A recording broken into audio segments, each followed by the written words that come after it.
اللہ رب العالمین نے جس کے لیے رحمت کے ساتھ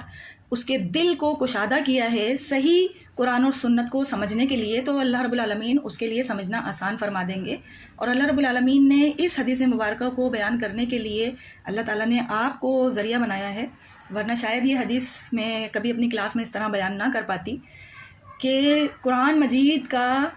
جو قبرستان میں پڑھنے کے بارے میں کہا جاتا ہے، تو یہ بالکل درست فرمایا آپ نے کہ قرآن مجید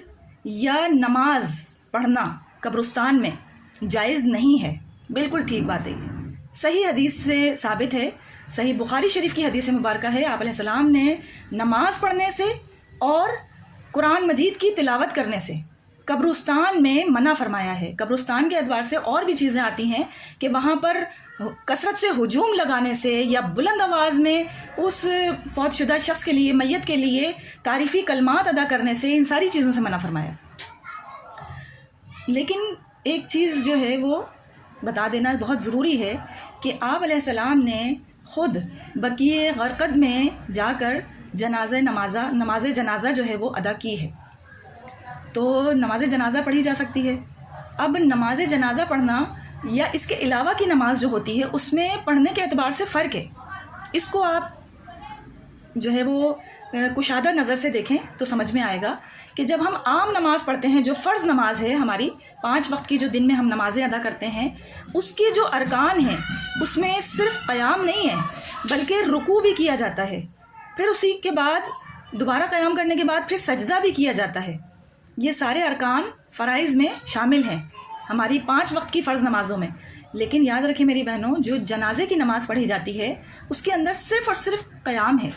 اس میں رکوع نہیں ہے اور سجدہ نہیں کیا جاتا۔ تو جو یہ تعظیمی اعتبار سے، اپنے جسمانی اعتبار سے پوسچر بنائے جاتے ہیں، ارکان ادا کیے جاتے ہیں رکوع کی فارم میں جھک کر یا سجدے کی فارم میں جھک کر، تو یہ تو نماز جنازے کی نماز میں ادا نہیں کیا جا رہا ہے۔ تو جنازے کی نماز جو ہے وہ قبرستان میں کسی میت کے لیے پڑھی جا سکتی ہے، ٹھیک ہے۔ ابھی اس چیز کو جو ہے وہ اتنا ایمبیگیوس، اتنا مشکوک بنا دیا گیا ہے کہ بعض اوقات ہمارے بریلوی علماء جو ہیں وہ تو مسجد میں بھی جنازے کی نماز پڑھنے کے لیے خلاف ہو جاتے ہیں، کہتے ہیں مسجد میں بھی نہیں پڑھی جا سکتی، باہر رکھیں، باہر پڑھیں گے، مسجد سے باہر۔ اب بتائیں ذرا، مسجد میں بھی نماز نہیں پڑھ سکتی تو پھر کہاں پڑھیں گے؟ مگر بس شیطان نے اپنا پورا حصہ ڈالا ہوا ہے اس کے اندر۔ لیکن یہ جو قرآن پڑھنے کی بات آپ کہہ رہی ہیں، جو آپ نے حدیث بیان کی ہے، یہ عبداللہ ابن مسعود سے روایت ہے، صحیح مسلم شریف کی حدیث مبارکہ ہے کہ عبداللہ ابن مسعود اپنے والد صاحب سے روایت کرتے ہیں کہ میرے والد صاحب نے مجھے یہ نصیحت کی تھی، وصیت کی تھی کہ میرے بیٹے، جب میں فوت ہو جاؤں اور مجھے قبر میں دفن کر دیا جائے تو میری قبر پر بیٹھ کر اتنی دیر تک میری قبر کے سوالات کے لیے استقامت کی دعا کرنا جتنی دیر میں ایک اونٹ کو نہر کیا جاتا ہے اور اس اونٹ کے گوشت کو تقسیم کر کے اس کا کھانا پکایا جاتا ہے۔ تو جتنی دیر میں ایک اونٹ نہر ہوگا اور پھر جتنی دیر مطلب اس سارے کام میں لگنے والی ہے، نہر کر کے اس کا اونٹ کا گوشت تقسیم کیا جائے اور اس کے کوئی ایک ہانڈی اس کے گوشت سے تیار کی جائے، کتنا ٹائم لگے گا؟ کم و بیش مطلب بہت ماہر بھی جو نہر کرنے والا جو کئی کسائی ہوگا اور پکانے والا بھی بڑا ماہر ہونا چاہیے اور ساری ہانڈی ریڈی ہونا چاہیے، تو تب بھی کم و بیش 2 گھنٹے تو لگ جائیں گے۔ ایسے ہی میں سرسری سا کیلکولیٹ کر رہی ہوں، تو 2 گھنٹے جو ہے عبداللہ ابن مسعود کے والد نے ان کو قبر پر بیٹھ کر، یعنی کہ قبر پر بیٹھنا ٹھیک نہیں ہے، قبر کے ایگزیکٹ اوپر بیٹھنا کی اجازت نہیں ہے، مطلب اس کے پاس بیٹھ کر دعا کرنے کے لیے کہا تھا، تاکہ میں جب قبر میں اپنی قبر سے مانوس ہو جاؤں اور جو فرشتے آ کر سوالات پوچھیں مجھ سے تو میں ان کے سوالات کو دینے میں کانفیڈنس جو ہے وہ پکڑ پاؤں، کہ ایسا نہ ہو کہ میرے قدم ڈگمگا جائیں۔ اب سب سے پہلے تو اس حدیث سے دیکھیں کتنی ساری راہیں نکلتی ہیں کہ حضرت عبداللہ ابن مسعود جو ہیں وہ اپنے والد صاحب سے روایت کر رہے ہیں، یعنی کہ والد صاحب ان کے صحابی ہیں، نبی صلی اللہ علیہ وآلہ وسلم کے صحابی ہیں۔ اب ان صحابی کو بھی فکر لگی ہوئی ہے ان قبر کے سوالات کے جوابات دینے کی۔ آج امت جو ہے وہ بے فکر ہوئی بھی ہے، لیکن ان کو فکر تھی۔ اور جو آج ہمارے یہاں مشہور ہے کہ جب 40 قدم جو دفنا کر 40 قدم چلے جاتے ہیں تب فرشتے وہاں پر آتے ہیں، تو اس سے کیا آپ اندازہ لگاتے ہیں کہ اگر کوئی وہیں پر ڈیرا ڈال کر بیٹھ جائے اور 40 قدم نہ واپس جائے تو کیا قبر میں فرشتے سوالات کرنے کے لیے نہیں آئیں گے؟ ایسا کچھ بھی نہیں ہے بھائی. قبر کے اندر کے سوالات، فرشتوں کا آنا اور میت کا استقامت اختیار کرنے، یہ ساری چیزیں، یہ ساری برزخ سے ریلیٹڈ ہیں. یہ اس فزیکل ورلڈ کی چیز ہی نہیں ہے جس کو ہم نے آبزرو کیا ہوا ہے، جو ہم اپنے اس زمین کے اوپر کی زندگی کو دیکھ رہے ہیں. ایسی کوئی چیز موجود ہی نہیں ہے. وہ جو 40 قدم لوگ واپس چلے جاتے ہیں، اس سے مراد یہ ہے کہ کم و بیش اتنا ٹائم لگتا ہے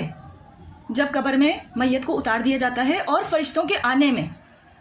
اور اس میں حدیث میں یہ بھی الفاظ آتے ہیں کہ وہ میت جو ہے وہ اپنے واپس جانے والے لوگوں کے قدموں کی چاپ، جو قدموں کی آہٹ ہے، وہ بھی سنتی ہے. تو اس سے بھی لوگوں کو بہت ساری باتیں نکالنے کا موقع مل جاتا ہے کہ میت تو سنتی نہیں ہے. اور جبکہ احادیث مبارکہ میں تو آتا ہے کہ میت جو ہے وہ اپنی چارپائی پر جب لیٹی ہوئی ہوتی ہے نا، اس وقت بھی جو دکھاوے کے لیے رونا ڈالتے ہیں، واویلا مچاتے ہیں، وہ بھی سن رہی ہوتی ہے اور افسوس کر رہی ہوتی ہے کہ ہائے میرے یہ لوگ اتنے قریبی جن کے لیے میں نے اپنی زندگی میں حلال حرام کی تمیز کو بھلا دیا تھا، اور یہ آج دکھاوے کے ساتھ رو رہے ہیں. اور جو لوگ واقعتاً مخلص ہوتے ہیں اور دل سے رو رہے ہوتے ہیں، اس کی دعائیں مغفرت کر رہے ہوتے ہیں، خاموشی کے ساتھ ان کے آنسو نکل رہے ہوتے ہیں، وہ میت ان کے اوپر بھی حسرت کرتی ہے کہ میں دنیا میں تو ان کو بڑا ذلیل سمجھا کرتا تھا، میں تو ان کو کوئی حیثیت ہی نہیں دیتا تھا، یہ تو میرے گڈ لسٹ میں تھے ہی نہیں، اور یہ آج میرے لیے دعائیں مغفرت کر رہے ہیں. یہ ساری حسرتوں میں اضافہ ہوتا ہے اس میت کی. اور جو نیک میت ہوتی ہے وہ اس وقت ان اپنے قریبی ریاکار لوگوں کی ان سارے عمل سے پریشان ہو کر کہتی ہے کہ مجھے جلدی جلدی جو ہے وہ اپنے منزل مقصود تک لے چلو. یہ نیک بخت جو روح ہوتی ہے وہ اس طرح کہتی ہے. اور جو بدبخت ہوتے ہیں تو وہ یہ کہہ رہی ہوتی ہے ان کالے سیاہ فام فرشتوں سے کہ جو ہے وہ مجھے چھوڑ دو، مجھے مت لے کے جاؤ، کہیں مت لے کے جاؤ. تو بدکار انسان یا بدبخت شخص یا گناہگار انسان وہ تو اس دنیا کو چھوڑ کر جانا پسند نہیں کرتا ہے.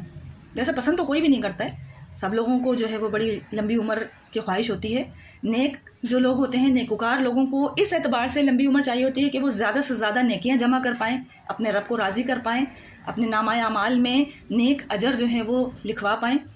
اور اپنے گناہوں